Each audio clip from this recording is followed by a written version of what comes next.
Assalamualaikum warahmatullahi wabarakatuh. Salam sejahtera untuk kita semua. Selamat datang juga di Universitas ABRI 1. Baik, saat ini kita akan membahas pasar modal Indonesia ya, yang sudah berumur 45 tahun lebih.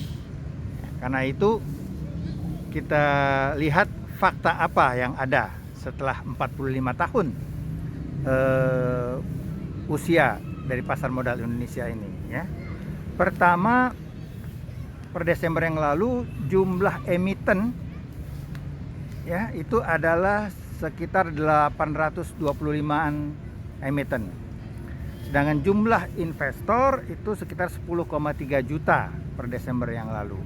Nah, kalau kita lihat dari sini, maka jumlah investor yang hanya 10,3 juta dibandingkan dengan ya, rakyat kita yang berjumlah sekitar 280 juta, maka ini berarti hanya sekitar 3,5% jumlah investor kita dibandingkan jumlah penduduk. Ini sangat kecil, jauh dibandingkan dengan negara maju. Begitu juga jumlah emiten yang hanya baru 825-an, ya, itu juga sangat sedikit dibandingkan dengan negara maju. Nah, sedangkan kalau kita ingin memasuki menjadi negara maju, maka harus ada perimbangan, harus ada perimbangan antara pasar modal dan industri perbankan. Nah, sedangkan sebenarnya untuk kemakmuran rakyat itu di negara maju justru pasar modal lah yang lebih memberikan kontribusi, ya. Jadi kalau kita ingin menjadi negara maju yang sejahtera, maka industri pasar modal kita haruslah sangat bisa memberikan manfaat kepada rakyatnya. Nah, di samping itu kalau kita melihat ya, fakta-fakta yang lain, ya, yaitu pada saat saya menulis buku "Ayo Kita Lawan Mafia Pasar Modal, Stop Perampokan Uang Rakyat" di tahun 2012 ya, itu skandal yang terjadi pada saat itu adalah Antaboga, Sarijaya Sekuritas, Farm, Askrindo. Nah, itu totalnya kerugian itu sekitar ratusan miliar lah ya, tidak sampai 1 triliun. Kalau nggak salah 800 miliar. Nah, saya sudah meminta pada saat itu untuk dilakukan reformasi pasar modal agar ini tidak menjadi terulang, agar tidak terulang lagi ini kasus skandal yang merugikan rakyat sekitar ratusan miliar ini. Ya. Namun apa yang terjadi? Mafia pasar modal tetap ya menguasai, bahkan semakin berkembang. Akibatnya sekarang kita lihat apa skandal yang terjadi. Ya, yaitu asuransi Jiwasraya, itu kerugian negara menurut BPK itu adalah 16 something triliun ya, sekitar 16 triliun. AJB Bumi Putra itu defisitnya itu kurang lebih sekitar 20-an triliun. Jadi bukannya mengecil skandal ini, tetapi semakin membesar. Sehingga kalau ini dibiarkan terus, maka seperti yang saya khawatirkan pada saat saya menulis buku Ayo Kita Melawan Pasar Modal tahun 2012 itu, bukannya mengecil, bahkan semakin membesar yang luar biasa.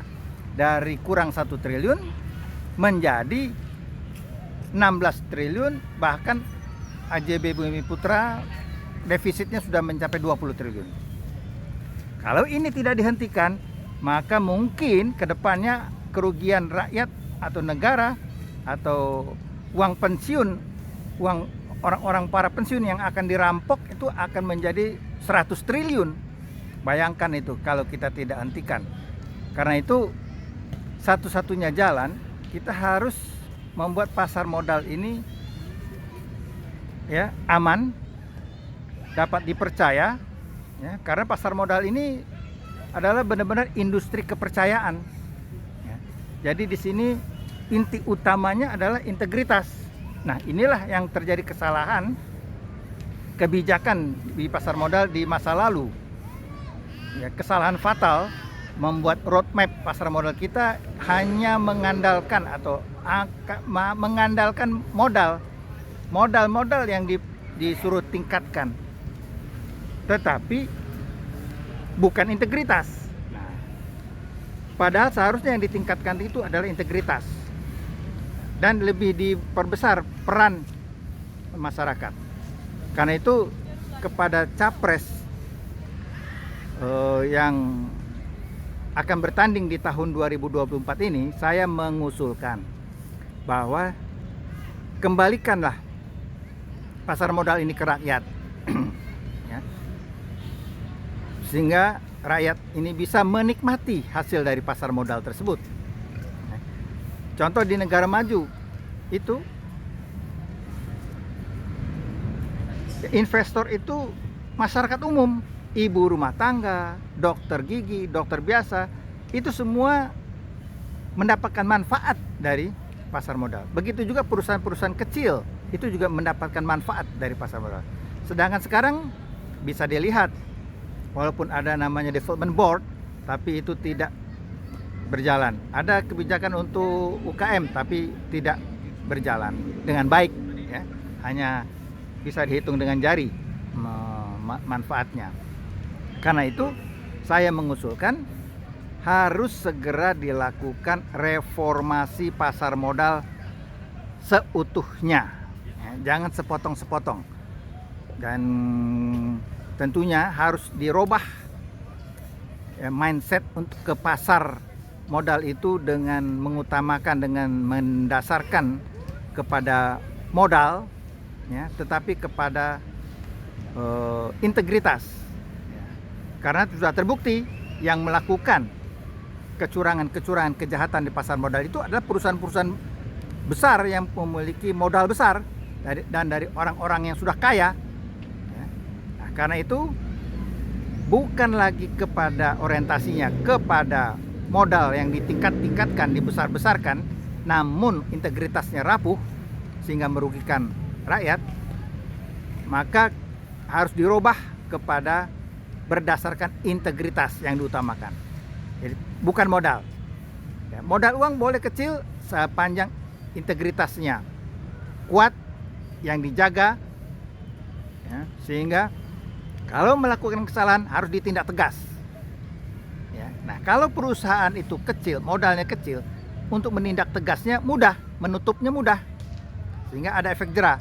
Tetapi kalau perusahaan itu dibuat besar, ini yang nimbul masalah, menjadi otoritas, mudah diajak, ya, kong kali kong, dan kemudian dia memiliki kemampuan untuk menservis otoritas, dan kemudian nanti otoritas akan tidak berani menghukum, membubarkan atau menutup. Karena apa? Karena dengan ada istilah too big to be fail, ya, too big to be fail atau too big to fail, ya, sehingga berjalanlah terus itu kerusakan. Baik, saya rasa saya ulangi sekali lagi kepada calon presiden untuk membuat program yang mereformasi pasar modal secara maksimal, ya. Jangan setengah-setengah lagi, sepenuhnya, ya. Baik, untuk saat ini sementara itu dulu. Wassalamualaikum warahmatullahi wabarakatuh.